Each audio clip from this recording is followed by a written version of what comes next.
Hello friends, સ્વાગત છે તમારું મારી ચેનલ પર। આજે હું તમારી સાથે શેર કરીશ ઉપરથી ક્રિસ્પી અને ટેસ્ટમાં એકદમ બેસ્ટ એવા મગની દાળના ભજીયાની રેસીપી।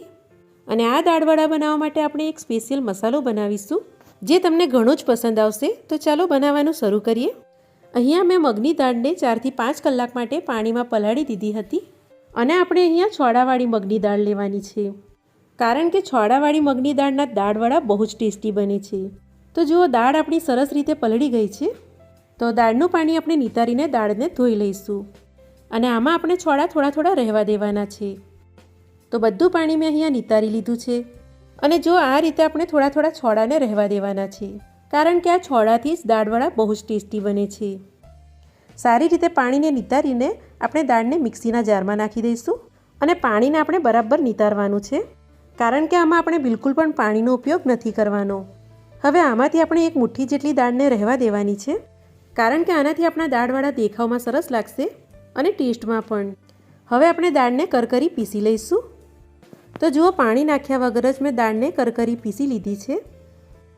યાદ રાખો કે આની આપણે સ્મૂધ પેસ્ટ નથી બનાવવાની। જો દાળ કરકરી હશે તો જ આ મગની દાળના ભજીયા બહુ સરસ લાગશે। ચાલો હવે આને આપણે એક બાઉલમાં લઈ લઈએ। આપણે આ ભજીયાને ફૂલવવા માટે અને સોફ્ટ બનાવવા માટે બેકિંગ સોડાનો ઉપયોગ નથી કરવાનો। આપણે એક વિસ્કરની મદદથી આ દાળને 4 થી 5 મિનિટ આ રીતે ફેટી લઈશું। વિસ્કરની જગ્યાએ તમે ચમચીથી પણ આ પ્રોસેસને કરી શકો છો। આ રીતે ફેટવાથી આમાં એરેશન થશે અને દાળમાં હવા ભરાશે, જેનાથી આપણી દાળ સરસ ફ્લફી અને સોફ્ટ બનશે। તો જુઓ, 3 થી 4 મિનિટ મેં આને એક જ ડાયરેક્શનમાં આ રીતે ફેટી લીધી છે અને તમે દાળનો કલર પણ જોઈ શકો છો। આ ફૂલીને થોડી લાઇટ કલરની થઈ ગઈ છે, જ્યારે પહેલાં આ દાળ થોડી ગ્રીન કલરની હતી। તો જુઓ, આ રીતે ફેટવાથી આપણી દાળ સોફ્ટ અને ફ્લફી થઈ જાય છે અને દાળ થોડી હલકી પણ થઈ જાય છે। તો આ રીતે કરવાથી આમાં આપણને બેકિંગ સોડા વગેરેની જરૂરત નથી પડતી અને આપણા દાળવડા સોફ્ટ અને ટેસ્ટી બનશે। તો આ સ્ટેપને આપણે બિલકુલ પણ સ્કીપ નથી કરવાનો। દાળને તમારે ચોક્કસથી 4 થી 5 મિનિટ આ રીતે ફેટવાની જ છે। તો ચાલો હવે આ દાળવડાને ટેસ્ટી બનાવવા માટે એક સ્પેશિયલ મસાલો આપણે બનાવી લઈએ। તો એક પેનમાં આપણે 2 ચમચી સૂકા ધાણા, 1 ચમચી જીરું, 1 ચમચી કાળા મરી અને 1 ચમચી વરિયાળી લઈ લઈશું। હવે આને આપણે મીડિયમ ટુ સ્લો ફ્લેમ પર 1 થી 2 મિનિટ માટે શેકી લઈશું। શેકવાથી આ મસાલામાંથી બહુ જ સરસ સુગંધ આવશે અને આ મસાલાથી જ આપણા દાળવડા બહુ જ સ્વાદિષ્ટ બનશે। તો સરસ મજાની આમાંથી સુગંધ આવવા લાગી છે। હવે આપણે ગેસની ફ્લેમને બંધ કરીશું અને આને આપણે મિક્સરના નાના જારમાં લઈ લઈશું અને આને પણ આપણે મોટું મોટું કરકરું પીસી લઈશું। તો જો આ રીતે આને મેં કરકરું પીસી લીધું છે। આનો આપણે ફાઇન પાવડર નથી બનાવવાનો। આ મસાલો આ રીતે થોડો મોટો મોટો કરકરો હશે તો દાળવડામાં આનો ટેસ્ટ બહુ સરસ આવશે। હવે આપણે આ જ મિક્સી જારમાં 8 થી 10 લસણની કળીઓ, 1 ઇંચ આદુનો ટુકડો અને 7 થી 8 તીખા લીલા મરચાંને ક્રશ કરી લઈશું અને આને પણ આપણે આ રીતે કરકરું જ પીસવાનું છે। આની પણ આપણે પેસ્ટ નથી બનાવવાની। આવા કરકરા પીસેલા મસાલાઓનો ટેસ્ટ આ દાળવડામાં બહુ જ સરસ આવે છે।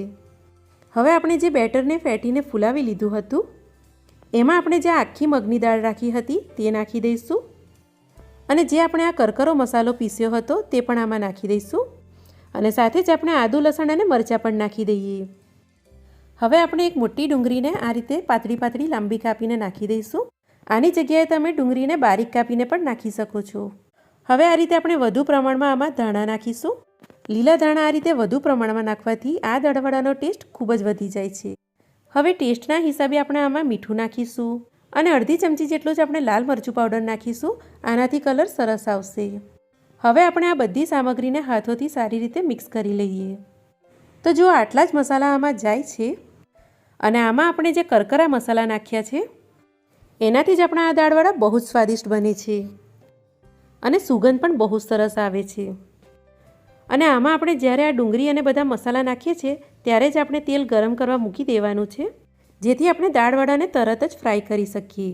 કારણ કે આમાં આપણે જે પણ ડુંગળી અને મસાલા નાખ્યા છે તો જ્યારે એનું પાણી છૂટશે તો બેટર આપણું ઢીલું પડી જાય છે। તો એટલા માટે જ આપણે ડુંગળી અને મસાલા નાખ્યા પછી તરત જ દાળવડાને ફ્રાય કરવાના છે। તો સારી રીતે મેં આને મિક્સ કરી લીધું છે। તો હવે આપણે શું કરીશું કે આમાંથી આ રીતે આપણે થોડું મિક્સર ઉઠાવીશું અને બિલકુલ હલકા હાથથી જ આપણે આને ગોલ ગોલ શેપ આપી દઈશું। તમે આને હાથમાં આ રીતે હલકા હલકા હાથે દબાવશો તો બહુ સહેલાઈથી આ રીતે આ ગોળ શેપમાં આવી જશે. તો આવું આપણે એટલા માટે કરવાનું છે કે આપણા દાળવડા બધા એક જ શેપના બને. અને તમે જોઈ શકો છો કે હાથથી આને આપણે સહેલાઈથી હેન્ડલ કરી શકીએ છીએ. એવું આપણું આ દાળવડાનું બેટર બને છે. અને આને આપણે આ રીતે શેપ આપી દઈશું તો આપણા દાળવડા એક જ શેપના બહુ સરસ લાગશે.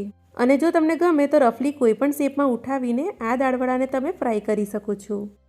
તો ચાલો 8 થી 10 આ રીતે મેં દાળવડા બનાવી લઈશ. અને પછી આને આપણે ગરમ તેલમાં તળી લઈશું. તેલ સરસ રીતે ગરમ થઈ જાય ત્યારબાદ આપણે ગેસની ફ્લેમને મીડિયમ કરી દેવાની છે. અને તેલમાં આપણે એક એક કરીને બધા દાળવડાને નાખી દઈશું. તેલ આપણું બહુ જ વધારે ગરમ અને બહુ જ વધારે ઠંડુ પણ ના હોવું જોઈએ. મીડિયમ ટેમ્પરેચર પર જ જ્યારે આપણે આ દાળવડાને ફ્રાય કરીશું તો દાળવડા આપણા બહુ સરસ ફ્રાય થાય છે અને અંદરથી કાચા પણ નથી રહેતા. તેલમાં દાળવડા નાખ્યા પછી આને 1 મિનિટ સુધી આપણે બિલકુલ હલાવવાનું નથી. 1 મિનિટ પછી જ આપણે આને ચેક કરવાનું છે. તો તમે જોઈ શકો છો સરસ મજાનો આમાં હલકો ગોલ્ડન કલર આવી ગયો છે, પણ અત્યારે એ થોડા અંદરથી કાચા જ છે. તો આને આપણે 3 થી 4 મિનિટ માટે ફ્રાય કરી લઈએ, જેથી અંદરથી પણ એ સરસ રીતે ફ્રાય થઈ જાય. તો જુઓ સરસ મજાના આપણા દાળવડા ફ્રાય થઈ ગયા છે. અને આનો આપણે એક જ જેવો શેપ આપ્યો હતો, તો એની માટે આપણા આ દાળવડા ખૂબ જ સરસ લાગી રહ્યા છે. તો ચાલો હવે આને આપણે કાઢી લઈએ. તો જુઓ આમાં આપણે જેટલા પણ મસાલા નાખ્યા હતા અને આખી મગની દાળ નાખી હતી, તો એનાથી જ આપણા આ દાળવડા ખૂબ જ સરસ લાગી રહ્યા છે. અને આવા દાળવડા ટેસ્ટમાં તો બહુ સરસ લાગે છે. તો ચાલો આ જ રીતે આપણે બીજા દાળવડા પણ ફ્રાય કરી લઈએ. તો આ દાળવડાની સાથે તળેલા મરચાં તો ખૂબ જ સરસ લાગે. તો એટલા માટે આપણે થોડા લીલા મરચાંને પણ આ રીતે તેલમાં ફ્રાય કરી લઈએ. લીલા મરચાંની સાથે દાળવડા ખાવાથી બહુ સરસ લાગશે. તો જુઓ ખાવાની મજા પડી જાય એવા સ્વાદિષ્ટ આપણા દાળવડા બનીને તૈયાર થઈ ગયા છે. અને તળેલા મરચાં અને કેચઅપની સાથે તો આ દાળવડા ખૂબ જ સરસ લાગશે. તો તમે એક વખત આ રીતે મગની દાળના દાળવડા જરૂરથી બનાવજો. આ તમને એટલા બધા પસંદ આવશે કે તમે આને વારે ઘડીએ બનાવવાનું પસંદ કરશો. તો આજની મારી રેસીપી જો તમને સારી લાગી હોય, ગમી હોય અને જો મારી ચેનલ પર તમે નવા હોય તો મારી ચેનલને તમે જરૂરથી સબસ્ક્રાઈબ કરી લેજો, કારણ કે આવી સરસ મજાની રેસીપી તમને મારી ચેનલ પર મળતી રહેશે. તો ચાલો મળીશું એક નવી રેસીપીની સાથે. ત્યાં સુધી આવજો.